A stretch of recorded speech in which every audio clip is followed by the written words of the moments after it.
많은 사람들 중에 팬인가 제자인가 여러분 이 굉장히 많은 사람들이 연예인들 앞에 열광하며 소리치고 정말 많은 사람들이 난리하는 모습을 보면 이해는 좀 되세요, 권사님들은? 또 이렇게 마치 알로 오빠 막 그냥 얼굴에 페인트 칠하고 여긴 지금 이게 연예인이긴 하지만 막 눈물을 흘려가면서 막 밤새 예, 여러분 기다리고 그런 마음이 이해는 되세요? 가끔 이해도 안 되는데 자기의 일을 다 내려놓고 막 사생팬이라고 해서 오빠가 가는 곳이라면 어디든지 따라다니는 사람들이 수없이 많이 있는 것 같아요. 이런 사람들을 가리켜서 우리가 팬이라고 하는 거, 팬. 그래서 어떤 사람들을 자기가 좋아하는 무엇인가를 위해서 따라다니는. 그런데 우리가 이 얘기를 하면서 아까 처음에 봤지만 기독교에는 두 가지 아주 재미난 책, 또 유명한 책이 있죠. 후안 까르로스 목사님의 제자입니까? 이 책은 굉장히 오래된 책이고 1990년, 80년, 90년 이때 쓰여진 책이고 최근에 쓰여진 것은 이제 카일 아이들먼 목사님께서 기록하신 팬인가 제자인가 하는 책입니다. 두 책 다 참 그리스도인으로 살아가는 데 있어서 우리가 단순히 그냥 신앙인 정도가 아니라 제자의 삶에 대해서 무엇인가를 이야기하고 말하고 있고 제자로 살아간다는 것이 무엇인지에 대한 조금 더 깊이 있는 한 번은 이 말씀 준비하면서 그 생각이 들었어요. 언젠가 한번 기회가 되면 또 저 두 책을 이번에는 두 책을 좀 이렇게 합쳐가지고 말씀을 준비하고 그 말씀을 성도들이랑 같이 나누면 참 좋겠다 이런 생각이 좀 제 마음에 들었어요. 좋은 책들이고 굉장히 그 제자입니까 후안 카르로스 목사님 책은 정말 유명한 책이죠. 유명한 책이고 요즘엔 또 이렇게 카일 아이들먼 목사님의 팬인가 제자인가도 젊은 사람들에게 꽤 많이 도전을 주는 책입니다. 여러분 제자입니까? 팬입니까? 비슷한데 다른 거죠. 다릅니다. 비슷하지만 다릅니다. 제자들도 자기가 좋아하는 사람, 팬도 자기가 좋아하는 사람 따라다니고 죽을 둥살둥 따라다니지만 그러나 인기가 시들해지고 또 자기 마음에 안 드는 무엇인가 생겨나면 당장에 돌아서죠. 여러분 저는 개인적으로 축구를 참 좋아합니다. 축구 보는 것도 좋아하고 차는 것도 좋아합니다. 잘 차지는 못합니다. 그냥 개발은 아닐 정도만 합니다. 제가 보니까 젊었을 때 축구 좀 하시는 우리 장로님도 좀 하셨을 것 같고 좋아할 것 같은데 축구도 마찬가지죠. 응원하는 팀이 진짜 열심히 하면 너무너무 막 좋아하지만 연신 패배하고 연신 뭔가 좀 잘 안 되면 막 비난하고 막 손가락질하고 막 돌을 던지고 오히려 팬이 더 난리를 치는 경우들도 많습니다. 그런 경우들도 있죠. 제자는 안 그렇습니다. 제자는 팬하고는 다릅니다. 제자는 그저 감정적으로 따라가는 사람이 아닙니다. 제자는 스승을 닮아가기를 소망하는 마음을 가지고 있습니다. 단순히 좋아하는 마음으로 따라가는 것이 아니라 그 사람을 닮기 위해서 내가 스승이라고 생각하는 그 누구를 닮기 위해서 노력하는 것이고 닮아가려고 애쓰는 사람을 제자라고 합니다. 그래서 우리가 제자훈련 교회 내에서 많이 하는데 그 제자훈련의 핵심은 정말 예수님을 닮아가고 예수님의 그 삶을 닮아가는 데 초점을 두고 그렇게 이걸 성경 공부라고 말하지 않습니다. 또 공부하는 데 초점을 두지 않고 닮아가는 데 목적을 두는 것이다. 그래서 다른 이름으로는 비슷한 제목으로는 삶 공부, 삶을 공부하는 거다. 그러니까 이게 절대로 학적으로 지식적으로 알아가는 게 아니라 이거는 정말 삶을 닮아가는 거다. 이런 목적으로 제자훈련을 하는 교회들이 참 많죠. 근데 실패하는 교회들은 지식적으로 알아가려고 할 때 실패하는 교회들이 많이 생기는 것 같습니다. 다만 제가 설교 시간에도 한 두어 번 이야기했지만 제자라고 하면 꼭 우리가 기억해야 될 게 있죠. 그래서 제자는 반드시 닮아가야 된다. 그럼 무엇을 닮아가야 될 것인가? 두 가지라고 이야기를 드렸습니다. 두 가지. 그 두 가지 첫 번째가 무엇입니까? 스승의 인격. 그분이 살아온 삶의 인격을 닮아가는 겁니다. 예수님이 어떻게 사셨는가? 예수님이 어떤 삶을 사셨는가? 예수님은 어떻게 하셨는가를 알아가는 게 매우 중요합니다. 예수님이 말하는 그 사랑이 무엇인지, 예수님이 말하는 그 거룩이 어떤 것인지를 아는 것이 중요합니다. 그리고 그 안 모습을 예수님처럼 살아가고 닮아가는 게 중요합니다. 두 번째는 예수님께서 하신 사역을 계승해 가는 겁니다. 땅 끝까지 복음을 증거하라고 명령하셨고 천하만민에게 복음을 증거하라고 말씀하신 대로 우리도 그 예수님께서 한 생명 한 생명을 천하보다 귀하게 생각하고 정말 한 생명 한 생명에게 복음을 증거하기 위해서 노력했던 것처럼 그 사역에 이어서 우리의 삶이 생명을 살리는 삶을 살아가고 제자를 삼는 삶을 살아가고 또 영혼을 살리는 삶의 자리에 나아가는 것은 우리에게 주어진 사명이고 또 예수님의 사역을 계승해가는 제자들의 삶의 모습입니다. 오늘은 여러분이 읽은 본문의 이야기는 너무나 잘 아는 이야기입니다. 소위 갈릴리 호수에서 일어난 일이죠. 지난번에도 한번 이 그림을 보여드린 적이 있는데 갈릴리 호수가 이렇게 생겼습니다. 보기에는 굉장히 작아 보이지만 절대 작지 않다. 저 끝에 저 위쪽에 하얀색으로 표현된 게 저게 헬몬산인데 헬몬산은 산이 만년설이죠. 그래서 저기서 얼음이 녹으면 계속 열로 내려와서 물이 고여서 고이는 곳입니다. 진양호는 댐을 막아서 물을 가둔 곳이지만 여긴 자연적으로 생겨난 그냥 그야말로 호수죠. 호수가 굉장히 큽니다. 정말 큽니다. 이 호수가 얼마나 크냐면 그럼 굉장히 지금 뭐 평지에서 쫙 봐도 저 끝이 아주 멀게 보일 만큼 아주 넓고 아주 진양호는 이렇게 꼬불꼬불하게 이렇게 아무래도 댐을 막으니까는 그 골짜기를 이렇게 파고 올라가잖아요. 이건 그냥 진짜 넓습니다. 저도 가서 봤는데 딱 이런 배를 타고 다녔어요. 저희도 그 성지 탐방 갔을 때 딱 저 배를 타고 가서 저 배에서 이제 짧게 예배를 드리고 찬양하는데 야 마음이 참 그 새롭더라고요. 저기 저 배에서 찬양하는 게 마음 참 새롭더라고요. 우리 권사님들도 천국 가기 전에 한번 가면 좋겠다 이런 생각이 들 만큼 마음 참 새롭더라고요. 저기서 베드로가 잡은 고기가 있어요. 베드로 고기라고 하는데 그 베드로 고기 저는 그렇게 맛있진 않더라고요. 근데 이제 그 호숫가에서 먹는 식당에서 베드로 고기를 꼭 줘요. 꼭 줘요. 먹어보기도 하고 저 배를 타고 쫙 나가서 한 바퀴 돌면서 유람하는 듯이 하면서 예배도 드리고 사진 찍고 그랬던 기억이 있는데 굉장히 넓습니다. 이게 정말 넓습니다. 자꾸 얘기하지만 하도 넓으니까 바다라고 할 만큼 넓습니다. 여기는 갈릴리 호수라고 하고 디베라 바닷가라고도 하고 이름이 많죠. 게네사렛라고도 하고 세 가지 정도의 이름으로 불려지고 있습니다. 자세히 보면 이렇습니다. 이건 이제 진양호입니다. 진양호는 이렇게 생겼습니다. 어떻게 좀 그러니까 여러분 진양호가 작진 않은데 이렇게 꼬불꼬불 돼 있죠. 그런데 갈릴리 호수에 비하면 작습니다. 왜냐하면 갈릴리 호수가 이렇게 생겼거든요. 얘는 그냥 이렇게 둥그렇게 생겼어요. 네. 이 길이가 끝에서 끝까지 21m입니다. 21km입니다. 그리고 좌우가 긴 데는 12km고 짧은 데는 8km인데 대략해서 이 둘레가 166에서 170 제곱킬로미터입니다. 진양호는 29 제곱킬로미터입니다. 엄청난 차이가 있죠. 물량에 있어서는 진양호도 작지는 않습니다. 왜냐하면 진양호는 만들었기 때문에 땅을 파는 데가 좀 있기 때문에 담수량은 꽤 많습니다. 생각보다. 이건 자연적으로 만들어진 호수죠. 굉장히 큰 호수입니다. 이 호숫가에 많은 곳이 있죠. 저 위에 벳세다. 여러분 오병이의 사건이 일어났던 곳입니다. 벳세다. 가버나움이 있고요. 가버나움에 누가 있죠? 왕의 신하가 예수님 간에 찾아왔던 사건이 있는 곳. 게네사렛 호숫가가 저기에 있고요. 또 막달라 마리아의 집이 있고 디베라 그래서 디베라 호숫가라고도 말하죠.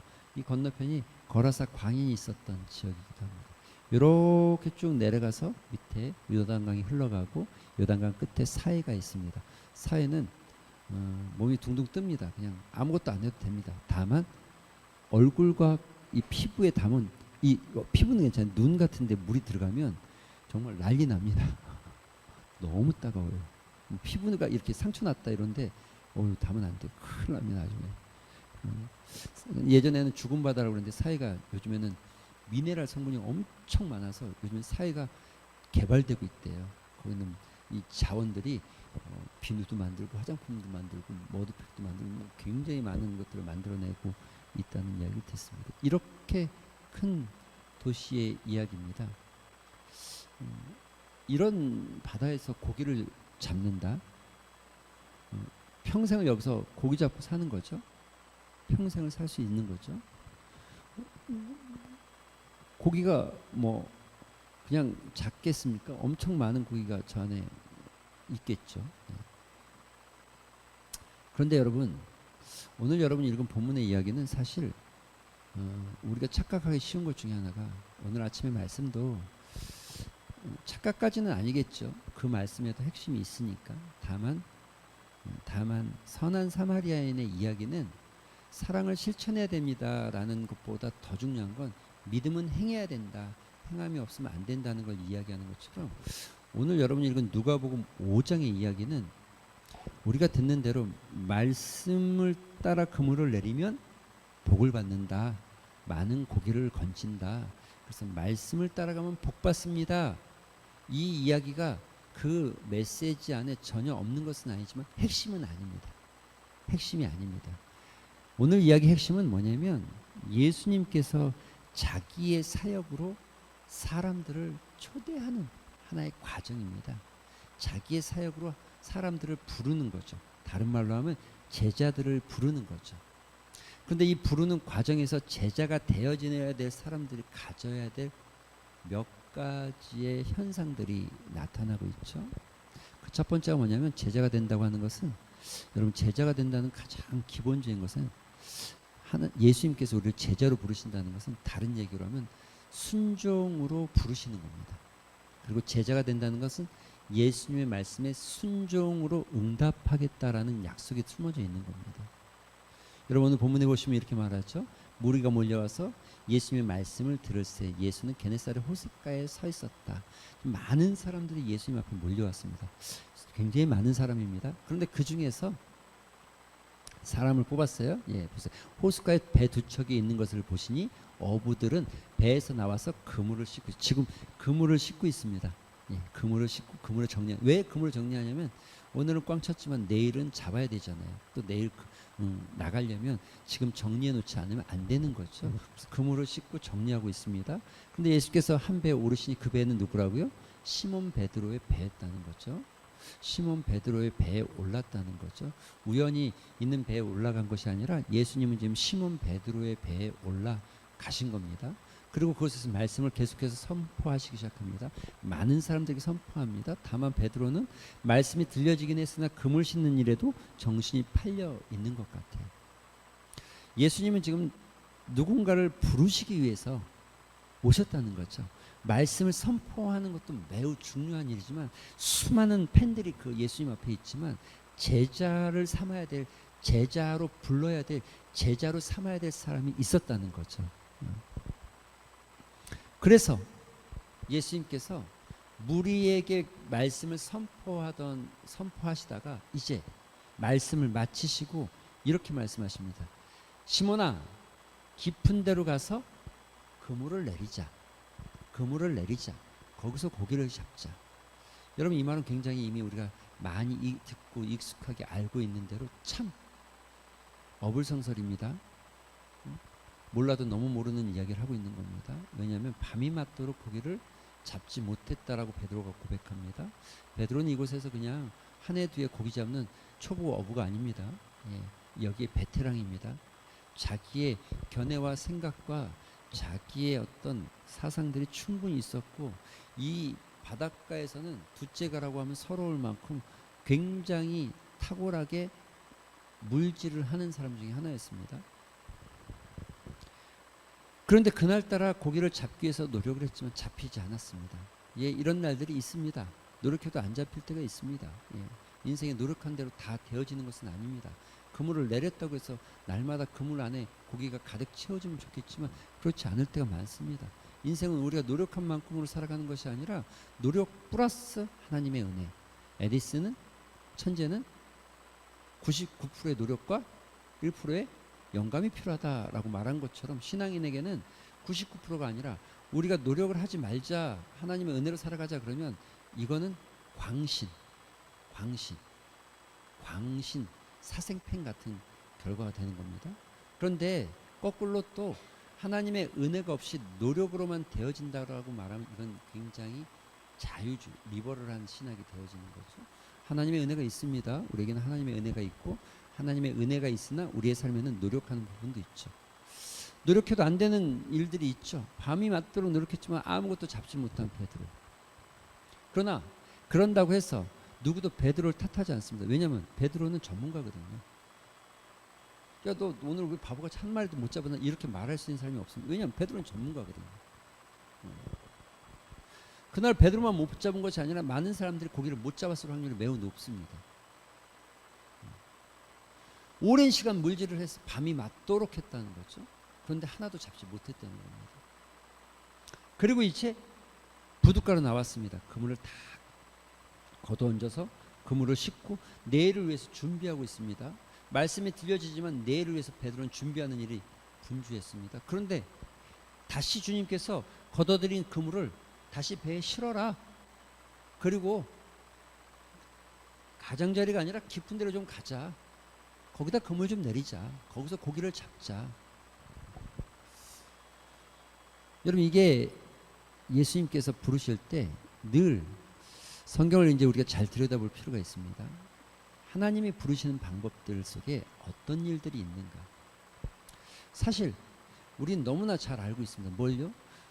노아를 부를 때도 동일했습니다. 뭐가 동일합니까? 노아야 저 아라랏산 꼭대기에다 배를 지어라. 그런데 그 상황은 어땠다고요? 날이 쨍쨍. 해는 아니 아무리 하늘을 쳐다봐도 비 한 방울 올 것 같지 않은 하늘. 그런데 배를 지으라는 거죠. 아브라함도 동일합니다. 여러분 아브라함이 살던 지역이 어딥니까? 하란. 하란이 어딥니까? 예, 소위 말하는 메소포타미아 문명이라는 문명, 이 지구상의 4대 문명이 발달. 이 문명이라는 건 쉽게 말해서 사람들이 모여 살기 시작했고 거기서 집단을 이루고 거주하기 시작해서 어떤 식생활과 이 형태를 만들어가는 삶의 형태를 만들어가는 이걸 문명이라고 하고 문화라고 합니다. 그런데 그 발달된 곳이 어디냐면 여러 이 4대 문명 중에 가장 먼저 발달된 곳이 메소포타미아 문명입니다. 왜 여기가 그럼 발달될 수 있었느냐? 여기에는 강이 무슨 강이? 티그리스. 이 가운데는 그래서 땅이 어땠을까요? 전에는 어떻게 살았냐면 농사를 짓지 않고 열매를 따먹었습니다. 그리고 사냥을 했습니다. 그런데 열매를 따먹고 사냥하다 보니까 이게 매일 잘 먹을 수 있으란 법이 별로 없고 또 열매가 안 열리면 못 먹게 되어지고 그게 사람들이 생각했죠. 어떻게 하면 열매를 꾸준히 먹을 수 있을까? 열매를 따지 말고 재배해야 되겠다. 그래서 그때부터 정착하기 시작하는데 재배하려면 어떻게 해야 되는가? 살펴봤더니 기름진 땅, 물기가 많은 땅 이런 땅에다 심어야 잘 된다는 걸 알기 시작한 거예요. 그래서 물이 있는 곳에 사람들이 정착하기 시작한 거예요. 거기가 어디라고요? 하란. 거기가 하란이라는 거예요. 하란. 그런데 그곳에서 어디로 가라고요? 모르는 땅으로 가라는 거예요. 모르는 땅. 여러분 하나님께서 부르시는 방법이 늘 이런 식이라는 거죠. 이해가 되십니까? 아니 우리 생각에는 참 이해가 안 되는 부분이죠. 우리는 참 받아들이기 어렵죠. 우린 참 이해하기 어렵죠. 그런데 여러분 제자에게 요구되는 가장 기본적인 덕목이 있다면 뭡니까? 순종입니다. 어느 날 청년들이 신부에게 찾아왔답니다. 신부에게 말씀. 어떻게 하면 신부님처럼 경건하고 또 거룩한 진리의 말씀을 따라가면서 잘 살 수 있습니까? 제가 신부님의 제자가 될 수 있습니까? 그때 신부님이 그 3명의 청년들에게 말했답니다. 이 배추를 갖다가 거꾸로 뒤집어서 저기다 다 심어놓고 오세요. 두 사람은 이걸 배추를 거꾸로 심으라고? 이해가 되지 않죠? 그래서 이건 분명히 신부님께서 뭘 모르고 잘 모르고 이걸 거꾸로 옳게 심는 게 좋은 거야. 반듯하게 심어놓고 왔답니다. 근데 한 사람만 거꾸로 심었답니다. 그대로. 여러분 누가 제자가 됐을까요? 제자의 가장 큰 기본적 덕목이 있다면 제자는 스승의 말에 그대로 순종하는 겁니다. 그래야 될 수밖에 없는 거죠. 거기에 이유가 붙이거나 말하지 않는 거죠. 예수님도 하나님도 늘 부르실 때 보면 우리가 생각하는 어떤 경험이나 우리가 생각하는 어떤 상식에서 벗어나는 경우들이 참 많습니다. 여러분 하란에서 전도하면 안 됩니까? 하란에서 더 많이 민족을 이루고 큰 백성을 이루면 안 됐습니까? 굳이 꼭 나가서 저 가나안까지 가야 합니까? 그렇게 우리는 말할 수 있죠. 여러분 꼭 방주를 그렇게 지어서 그 산꼭대기에다 지어놔야 합니까? 얼마든지. 그러나 주님은 요구하시는 거죠. 오늘도 마찬가지입니다. 단순히 그냥 배에서 그물 한번 더 내리는 정도가 아닙니다. 이것은 매우 귀찮음을 뛰어넘어서 매우 어려운 일입니다. 그물을 걷어들이고 그물을 다시 펼치고 이게 그저 그냥 뭐 마치 가방 들고 나갔다가 가방 시장 바구니 들고 들어오면 되는 정도의 일이 아니라는 거죠.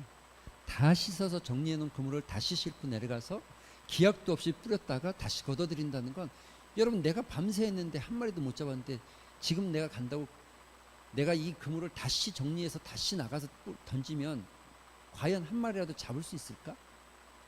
한 마리도 못 잡는 그 맹탕 칠 수 있는 그 가능성, 그 맹탕 칠 수밖에 없는 확률이 높은 그 가능성. 그럼에도 불구하고 주님은 그렇게 하라는 거죠. 그게 주님의 요구입니다. 그런데 여러분 성경은 이렇게 말합니다. 요한복음에 보면 8장 31절에 보면 너희가 같이 한번 읽어볼까요? 시작.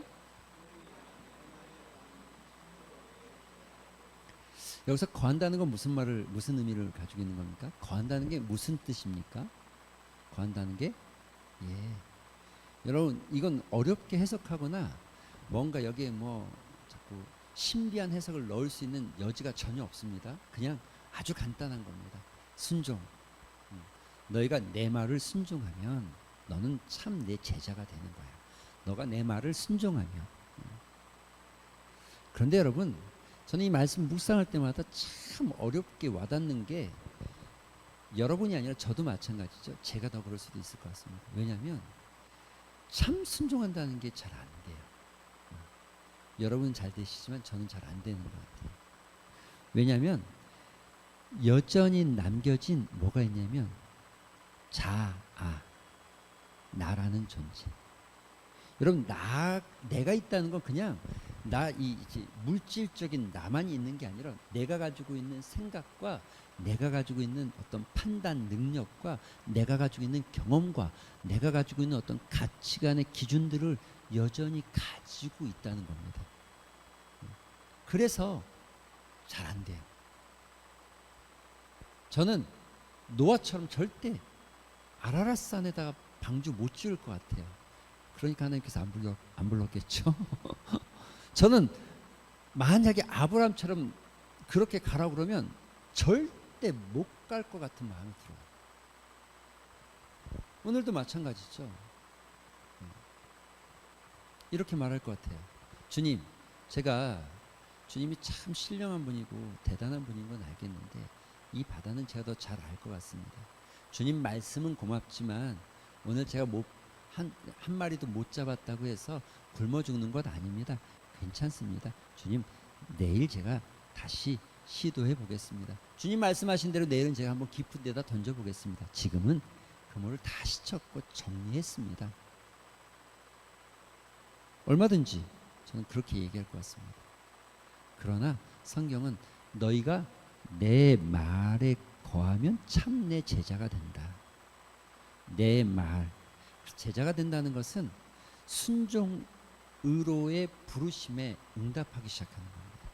제자가 된다는 것은 그저 내가 신앙생활하면서 예수님 광팬 또 팬처럼 신앙생활하는 사람이 아니라 진정한 제자가 된다는 것은 예수님이 언제나 우리를 순종으로 부르시는 것에 대한 응답한다는 것입니다. 두 번째, 여러분 이 말씀이 굉장히 우리에게 와닿는 두 번째 이유는 이것입니다. 제자는 여러분 어떤 것의 성취나 어떤 것을 거둬들이는 데 목적이 없습니다. 제자는 스승과의 관계에 가장 큰 관심을 가지고 있습니다. 베드로가 놀라운 일이 벌어졌어요. 그물을 내렸어요. 그런데 고기가 정말 많이 잡혔어요. 말도 안 되게 많이 잡혔어요. 있을 수 없는 일이에요. 여러분과 저는 어떻게 행동하실 것 같습니까? 저는 이렇게, 와, 역시 주님은 대단하십니다. 주님 말씀드리니까 이렇게 큰 물고기를 잡고 많은 물고기를 잡고 정말 부자가 됐습니다. 주님, 제가 당신을 위해서라면 선교비를 지원하겠습니다. 멋지지 않습니까? 11조를 떼어서 드리겠습니다. 멋지지 않습니까? 이렇게 큰 축복을 저에게 하셨는데 당근이라는 표현이 안 맞아서 자꾸 이렇게 당연히 그 말이 그 말입니다. 당연히 제가 이렇게 해드려야지요 라고 할 것 같습니다. 그런데 베드로의 반응이 달랐죠. 여러분 달랐죠. 달랐어요. 여러분 어떻게 반응하고 있어요? 같이 한번 읽어볼까요? 시작.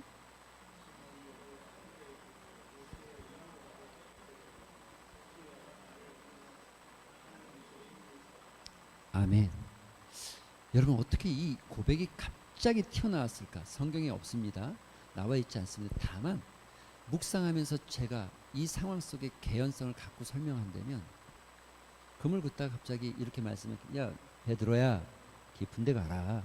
거기다 그물 내려봐라. 베드로가 말은 안 했어요. 말을 한마디도 안 했어요. 그런데 아휴 뭘 좀 아시구나 하시는 얘기인지 내가 여기 그래도 에휴 그렇지만 내가 한번 해볼게요. 그냥 많은 사람들이 보는 앞에서 또 이렇게 얘기하니까 그냥 한번 내려놔 볼게요. 이런 마음 있지 않았을까요? 그런데 다른 표현을 하면 1% 아니죠. 0.01%의 가능성도 베드로는 가지고 있지 않아요. 이해가 되십니까? 그물을 내리기는 하지만 그물을 내려서 진짜 피라미 한 마리라도 걷어온질 거라는 1%의 가능성도 가지고 있지 않아요. 베드로는. 그런 마음으로 그물을 내렸을 겁니다. 그런데 깜짝 놀란 거죠. 그물이 동무들을 불러서 걷어올리지 못할 만큼 엄청난 물고기를 낚아버린 거죠. 그 순간 자기한테 찾아온 건, 야, 나 이제 부자 됐다가 아니라, 야, 나 이제 성공했다가 아니라, 자기한테 찾아온 건 뭡니까? 우와, 내가 잘못됐구나. 내가 잘못됐구나. 이거 아니구나. 저분은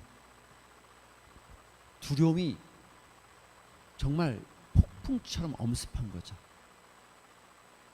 베드로의 심령에. 고기가 산더미처럼 쌓였는데 베드로의 고백은 이 산더미처럼 쌓인 고백에 감사합니다. 주님의 은혜가 참 큽니다가 아니라 그 자리에서 무릎을 꿇은 거예요. 그리고 주님, 저는 주님 옆에 가기에는 너무나 부족한, 저는 주님 옆에 있을 만한 사람도 못 되고, 저는 주님 그 언저리에도 있을 존재가 안 됩니다. 저는 죄인입니다. 저는 죄인입니다. 여러분 이게 베드로의 고백이었죠. 예수님이 우리를 부르실 때 진짜 제자가 되어져 간다는 것은, 여러분 예수님께서 말씀하시던 그 말씀 안에서 우리의 삶의 어떤 경험을 겪든 그 삶의 어떤 경험 속에서 하나님의 은혜를 체험하든 그 체험 끝에는 우리에게 부딪힌 한 가지 명제가 있죠. 그게 뭡니까? 간단합니다. 아, 내가 죄인이었구나. 아, 내가 참 쓸모없는, 나는 아무것도 아닌 존재였구나. 그거와 동시에 우리가 느끼는 게 뭡니까? 아, 내 삶에 하나님의 은혜가 아니었으면 내가 살 수 없었구나. 아, 하나님께서 나에게 은혜 베풀어 주셨기 때문에 내가 지금도 숨 쉬는구나. 내가 이 바다를 그렇게 잘한다고 했는데 내가 한 것이 아니었구나. 하나님께서 나에게 은혜 주셔서 내가 여기서 이 바다에서 먹고 살게 하시고 이 바다에서 물고기를 잡을 수 있게 하셨구나. 내가 한 게 아니었구나. 금방 깨닫죠. 여러분, 우리가 수없이 많이 부르지 않습니까? 모든 것이 은혜.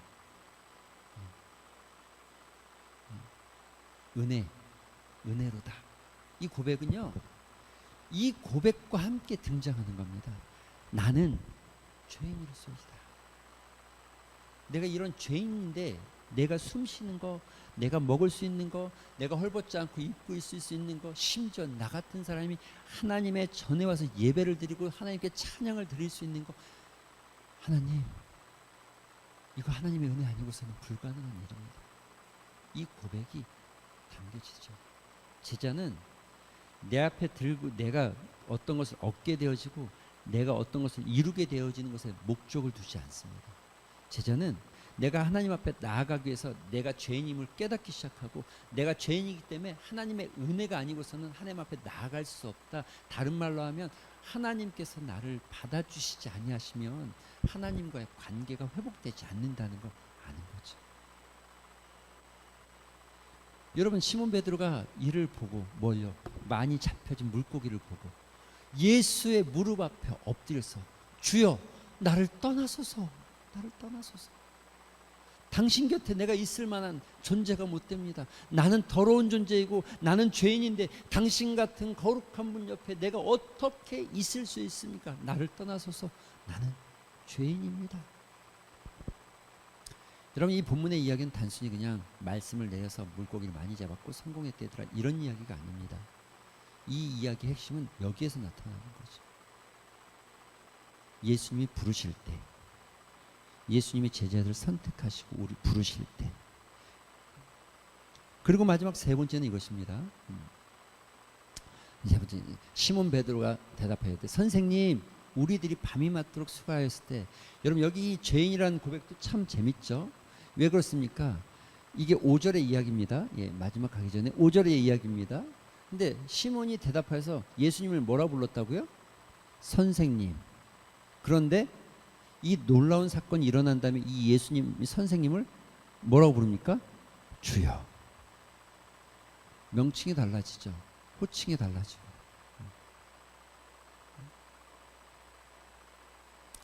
주님과의 새로운 관계 형성. 내가 이제 그분을 무엇이라고 불러야 하는가? 그분을 어떻게 불러야 하는가? 그냥 4대 성인 중에 한 명, 그냥 위대한 선지자, 위대한 선생이 아니라 이제 주님. 여기에 주여는 롤드, 나의 주인, 나의 주인, 주여, 주여, 나를 떠나소서. 나는 죄인으로서이다. 세 번째는 이것입니다. 제자는 부르시는 것에 대한 목적이 분명히 있습니다. 예수님께서 우리를 부르실 때 그냥 부르지 않는다는 거죠. 지나가다가 그저 막연하게 부르는 것이 아니라 우리를 부를 때는 부르심의 목적이 있다는 것입니다. 오늘 본문은 이렇게 말합니다. 같이 읽어볼까요? 시작.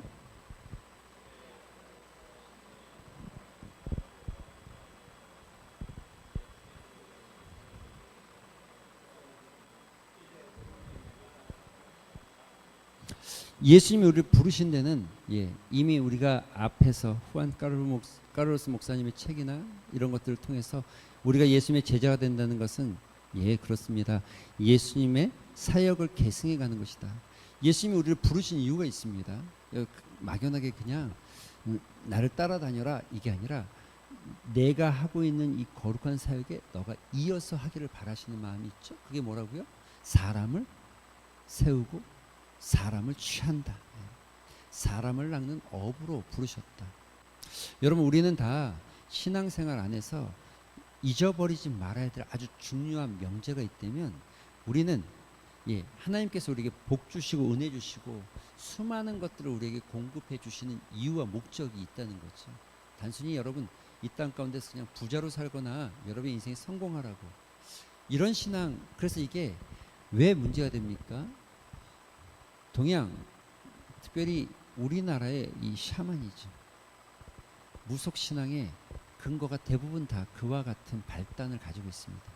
그러다 보니까 신앙생활하면서 우리가 잘 믿는 생활은 부자가 되면 신앙생활 잘한 것 같고 축복받은 것 같고 아니죠. 하나님은 여러분 각자를 다 부르시고 그 부르시는 곳에는 반드시 목적과 뜻이 있는데 이거를 우리가 뭐라 그럽니까? 사명.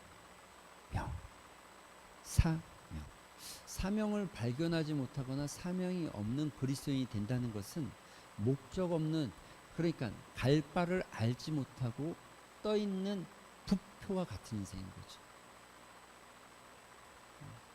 여러분 절대로 목적이 없는 인생이 되면 안 되는 거죠. 화장실 청소 왜 합니까? 라고 할 때 그냥 합니다가 아니라 반드시 이유가 있어야죠. 그 이유의 크기가 사역의 크기를 결정하는 겁니다. 여러분이 하는 일이 화장실 청소에도 그 화장실 청소의 이유, 그 목적, 그 이유의 크기가 내 사역을 결정하게 되어 있는 거예요. 여러분 대통령이 된다 한들 또는 무슨 뭐 놀라운 뭐 기업의 뭐 총수가 된다 한들 아무 목적이 없고 그 가지고 있는 목적이 보잘것없는 목적이라면 여러분 그 아무리 커 보여도 작은 인간이에요. 작은 인간. 그런데 예수님께서 우리를 부른 목적이 뭐라고요? 돈 몇 푼을 더 버는 것이 목적이 아니다. 너희들이 뭐 조금 더 편안하게 사는 것이 목적이 아니다. 그런 것들은 내가 얼마든지 더 줄 수 있다. 내가 줄 수 있다. 먹고 마시는 거 이거 내가 다 책임져 줄 수 있다. 다만 내가 너희를 부르는 진짜 목적은 생명을 살리는 거, 사람을 살리는 거. 내가 이 일을 위해서 이 땅에 왔고 내 일을 위해서 내가 하는 이 사역을 너희가 계승해 가기를 원해서 내가 너희를 불렀다. 할렐루야. 이게 예수님께서 부르시는 이유라는 거죠. 여러분 본문은 아니지만 말씀을 좀 벗어나서 한 가지만 더 생각하고 말씀을 맺겠습니다. 사도행전에 보면 사도 바울이 사실 사도 바울은 어떤 사람이었습니까? 유대인들 중에서도 굉장히 특이한 사람이었고 또 율법에 아주 능한 사람이었고 가문과 학문이 다 뛰어난 사람이었습니다. 그런데 문제는 예수를 믿는 사람들을 죽이는 자였죠. 잡아서. 그런데 하나님께서 특별하게 그를 부르십니다. 그 부르심의 사건이 다메섹 도상에서 일어난 사건이죠. 그 다메섹 도상에서 일어났을 때 우린 이런 생각할 수 있어요. 아니 예수님에겐 12명의 제자가 있었고 그 제자들이 이미 예루살렘과 온 유다 가운데 가득했는데 굳이 사도 바울을 만삭되지 못한 자 마지막으로 사도된 사도, 그 사도라는 명칭 쓰기도 부끄러운 그 사람을 불러야 했을까? 이유는 아주 간단했습니다. 왜 불렀습니까? 사도를 부른 이유가 뭡니까? 바울을 부른 이유가 목적이 뭡니까? 이방인의 사도로. 왜 이방인의 사도로 불렀을까요? 12명의 사도를 세웠지만 12명의 사도가 예루살렘과 유대 땅에서 복음을 증거하는 일을 열심히 했지만 이방 땅으로 나가는 일을 안 했죠. 안 했죠. 그들이 그냥 거기에 머물기를 좋아했죠. 그래서 거기 머물러서 거꾸로 이방에서 이방 디아스포라 유대인들이 예루살렘에 예배드리러 들어왔는데 은혜 받고 거기에 주저앉았어요. 그래서 온 사람들이 먹고 마시고 쓸 것이 없으니까 물건을 통용하기 시작했다고 성경에 나와 있잖아요. 그렇죠? 2장에 보면 사도행전 2장에 통용하기 시작했다 그렇게 돼 있죠. 그런데 이 사람들이 주저앉을 일이 아니라 돌아가서 자기가 있는 곳곳에서 뭐 해야 됩니까? 복음을 증거해야 되는데 안 돌아갔다는 거예요. 우리끼리 좋다. 날마다 모여서 예배하고 말씀 듣고 너무 좋다. 그래서 예수님께서 어떻게 하셨다고요? 하나님이 어떻게 하셨다고요? 6장에 가서 핍박을 주기 시작하고 7장에 가서 스데반 집사의 죽음으로 이스라엘 기독교인들이 8장에 흩어지기 시작했어요. 더 이상 머물지 않고 흩어졌어요. 그리고 9장에 가서 그 흩어진 사람들 중에서도 특별하게 한 사람을 찝어서 한 사람을 불렀는데 그가 누구예요?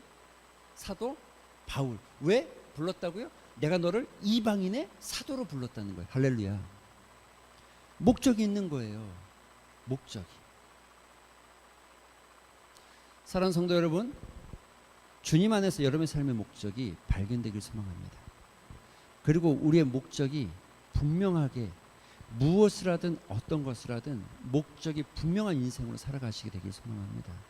막연하게 흘러가는 인생, 따라가는 인생, 사람들이 가니까 그렇게 행동하는 인생, 그리고 내 생각이나 내 판단이나 내 계산이 아니라 하나님께서 나를 부르신 그 목적. 베드로는 지금 어부로서 그 땅에서 뭔가를 하라고 그러면, 갈릴리 호수가에서 뭔가를 하라고 그러면 제일 잘할 사람인데, 예수님은 베드로를 어부로서 부르신 것이 아니라 다른 일에 사용하기 위해서 불렀다는 거예요. 내가 잘할 수 있는 것이 아니라 예수님이 날 부르셨을 때는 은사도 주시고 능력도 주시고, 할렐루야. 그게 하나님께서 우리에게 주시는 은혜라는 것을 여러분 기억하셨으면 좋겠고, 이 제자의 이야기 그렇게 불렀을 때 우리 같이 한번 읽어보겠습니다. 시작.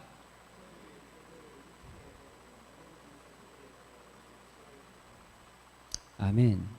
여러분의 삶에도 예수님 부르심 앞에 여러분 기억하셨으면 좋겠습니다. 따랐다의 전제가 뭐냐면 모든 것을 버려두었다. 모든 것을 버려두었다. 예, 모든 것. 그 모든 것에 뭐가 들어가는지, 그 모든 것이 각자 다르겠지만 모든 것을 내려놓고 따랐다. 따른다는 것은 어떤 거라고요? 모든 것을 내려놓고 따라가는 것이다. 예. 그러니까 주렁주렁 매달고는 가기가 힘들다. 버려야 따라가진다. 이런 얘기인데, 그렇게 된 얘기를 주님의 이름으로 축원드립니다. 말씀 생각하면서 한번 기도하는 시간 갖겠습니다. 기도하실 때에 하나님께서 우리를 부르신, 우리를 제자로 부르신 이유와 목적이 있을 것입니다. 여러분, 그 목적이 여러분 안에 살아나길 소망하는 마음이 있습니다. 막연하게 물고기 많이 잡으라고 깊은 데로 가라고 하는 것이 아닙니다. 막연하게 물고기 잡는 것이 목적이 아닙니다. 그 일을 통해서 순종을 배우게 하시고, 그 일을 통해서 내가 어떤 존재인지를 알게 하시고, 그 일을 통해서 나를 쓰시겠다라고 부르시는 그 주님의 음성 앞에 오늘도 내가 순종하게 하시고, 오늘도 내가 주님 앞에 베드로처럼 겸손히 무릎 꿇게 하시고, 오늘도 내가 무엇을 하든 어떤 것을 하든 주께서 주시는 사명 따라 살게 하여 주시옵소서. 이런 믿음의 고백을 담아서 잠시 한번 말씀을 생각하면서 한번 기도하는 시간 갖도록 하겠습니다. 기도하겠습니다. 아버지 감사합니다. 주께서 은혜 주시고 우리를 불러주셔서 오늘도 주의 은혜가 우리 가운데 있게 하시니 감사합니다. 하나님, 무엇보다도 주여 우리가 예수 그리스도의 팬 되기를 원합니다. 주여 우리가 예수 그리스도의 팬이 아니라 제자가 되길 소망합니다. 팬으로 살지 않게 하시고 진정한 제자로서의 삶을 살아갈 수 있도록 은혜를 베풀어 주시옵소서. 아버지 하나님, 순종하기를 원합니다. 부르심 앞에 순종하게 하시고 말씀 앞에 순종하게 하시고, 하나님 그 주님의 말씀을 따라갈 때 놀라운 은혜를 경험하게 되어질 때에 아버지 우리의 모습이 보여지고, 하나님 우리의 모습이 정말 주님께 나아갈 수 없는 죄인임을 알게 하시고, 그 죄인임에도 불구하고 불러주신 하나님의 사랑 앞에 기꺼이 순종하고 믿음으로 나아가며 모든 것을 내려놓고 따라가는 주님의 제자가 되게 하여 주시옵소서. 하나님 감사합니다. 이 땅 가운데서 정말 소중한 목표가 아니라 없어져 버릴 목표, 불필요한 목표, 한 세기가 아니라 몇 년만 흘러가도 사라질 것 같은 목표, 그 솔로몬이 말하는 허황된 목표를 잡아보겠다라고 살아가는 우리들을, 그 바닷가에 앉아있는 우리들을, 그 호숫가에서 오늘도 실패 쓴 잔을 경험하며 앉아있는 우리들을 주께서 친히 불러주시고 말씀하여 주시며 주님의 말씀을 따라갈 때 큰 기적과 이적을 경험하게 하시니 감사합니다. 부르실 때에 순종하게 하여 주시옵소서. 부르실 때에 하나님 정말 나 같은 죄인이 주님 앞에 쓰임 받는다는 것에 감사하게 하여 주시옵소서. 우리의 목적과 우리의 비전을 쫓아가는 것이 아니라 주님께서 주시는 비전과 목적을 따라가게 하여 주시옵시고 신실하게 따라가되 기꺼이 모든 것을 내려놓고 주님 따르는 믿음의 용기가 있게 하여 주시옵소서. 감사드리며 예수님의 이름으로 기도합니다. 아멘. 이제는 우리 구주 예수 그리스도의 은혜와 하나님의 넓은 사랑과 성령님의 감화 감동 교통하심이 오늘 복음 앞에 세워지고 주님의 부름 앞에 세워져 그 부르심에 순종으로 따르며 또 나아가 우리의 삶의 목표가 그저 허황된 것을 붙잡으려는 목표가 아니라 큰 하나님의 비전의 목표를 두고 따라가기를 소망하는 사랑하는 성도들과 예배드린 모든 사람과 새벽 이슬 같은 청년들 가운데 이제로부터 영원토록 함께 있을지어다. 아멘.